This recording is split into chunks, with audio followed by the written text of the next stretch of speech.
des parents et amis des 3 employés d'un quotidien équatorien enlevés et tués par leur ravisseur, le 13 avril 2018 à Quito plus Quito, Équateur, AFP, Javier, Paul Efrain travaillait pour le journal équatorien El Comercio, les 2 premiers comme journalistes, le 3e comme chauffeur. Ils ont été tués après avoir été enlevés le 26 mars, sans doute par des dissidents des FARC, lors d'un reportage sur la violence. Leur assassinat en captivité est un coup dur pour l'Équateur, peu habitué à ce genre de violence, mais désormais confronté au soubresaut de la fin du conflit armé dans la Colombie voisine. Qui étaient ces 3 hommes?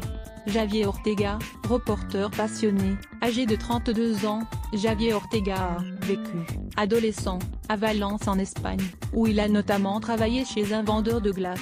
Il est ensuite rentré en Équateur pour étudier le journalisme. Cadet d'une fratrie de 3, il était célibataire et n'avait pas d'enfants. Sa famille le décrivait comme un jeune homme calme et ses amis se souviennent surtout de son sourire contagieux. Il travaillait depuis 6 ans au journal El Comercio comme reporter chargé des questions judiciaires et de sécurité. Parmi ses couvertures les plus marquantes figure celle du tremblement de terre qui a secoué la côte équatorienne en 2016, l'accident d'avion qui a tué 22 militaires en Amazonie la même année, l'expulsion de dizaines de Cubains ou encore le problème des disparus en Équateur. De son adolescence en Espagne, il avait gardé une grande passion pour le club du FC Barcelone et sa star argentine, Léo Messi.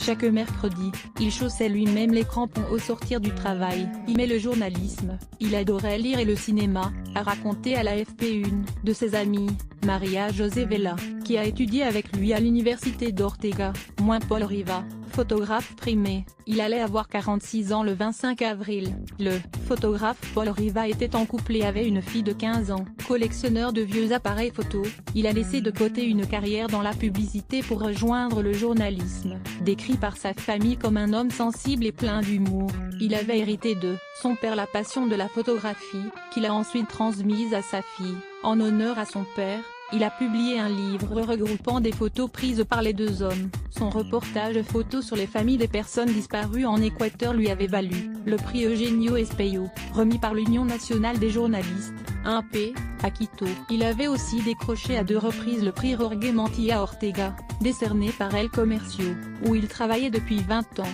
Au moment de déclencher l'appareil, il mettait sa casquette à l'envers. Un photographe prêt pour l'action. On n'a jamais entendu un nom sortir de sa bouche, assure Maria Elena Vaca, sa collègue pendant 6 ans au sein du quotidien. Efrain Segara, chauffeur aventurier.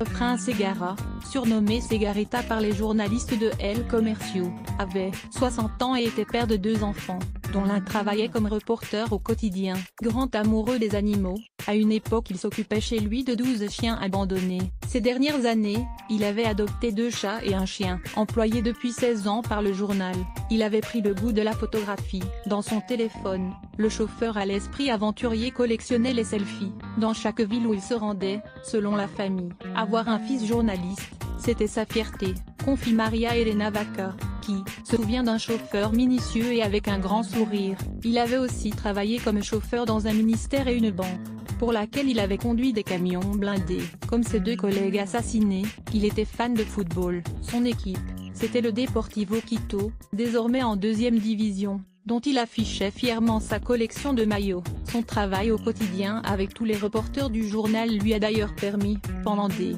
années, de se faire prendre en photo avec les joueurs de son